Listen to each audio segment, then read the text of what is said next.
हर एक व्यक्ति अपने जीवन में कुछ लक्ष्यों को निर्धारित करता है, जिससे वह अपनी योग्यता और अपनी गति की परख करता है।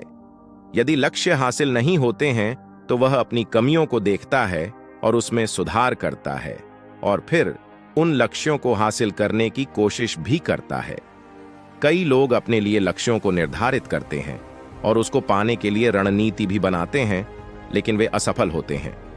जागरण अध्यात्म में आज हम भगवान गौतम बुद्ध से जुड़ी एक प्रेरक रहस्य के बारे में बता रहे हैं, जिसमें आपके लिए यह एक शिक्षा का रहस्य है।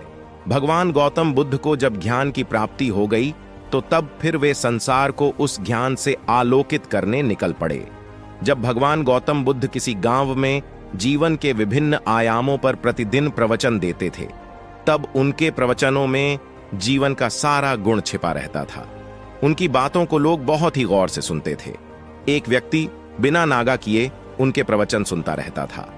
काफी समय बीत जाने के बाद भी उसने अपने अंदर कोई विशेष बदलाव नहीं देखा। तब उसने इससे परेशान होकर वह एक दिन भगवान गौतम बुद्ध के पास गया और बोला कि हे भगवान, मैं लंबे समय से एक अच्छा इंसान बनने के लिए आपके प्रवचनों को सुनता रहता हूं, लेकिन इससे मुझे कोई विशेष लाभ नहीं हुआ।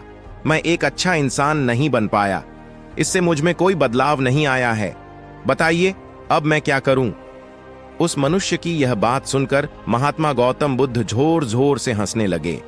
उसकी बातों को सुनकर बुद्ध मुस्कुराए और उन्होंने उसके सामने उसके गांव का नाम, वहां तक की दूरी, वह वहां कैसे जाता है आदि जैसे प्रश्नों की झड़ी लगा दी। जब भगवान गौतम बुद्ध ने उससे कहा कि क्या वह यहां से बैठे बैठे अपने गांव पहुंच सकता है, तो वह शांत हो गया। उसने कहा कि ऐसा तो बिल्कुल भी संभव नहीं, उसे वहां तक पहुंचने के लिए पैदल चलकर जाना ही होगा, तभी वह वहां तक पहुंच सकता है। इस पर भगवान गौतम बुद्ध ने कहा कि अब आपको अपने प्रश्न का उत्तर मिल गया होगा।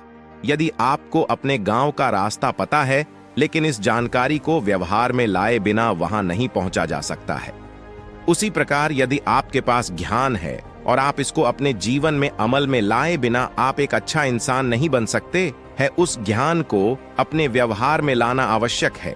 इसके लिए आपको दृढ़ निश्चय के साथ निरंतर प्रयास करना होगा, तभी सबको अपने जीवन में सफलता मिलती है। जैसे एक जगह पर स्थिर होने से कोई भी काम नहीं होता, हर एक कार्य करने से पूर्ण होता है। इसी तरह अपने लक्ष्य को केंद्रित करो और कर्म करो। आज के समय में सोचने से कुछ भी नहीं मिलता, इसलिए सोचने में समय को व्यर्थ ना करें, इससे समय हाथ से निकल जाता है।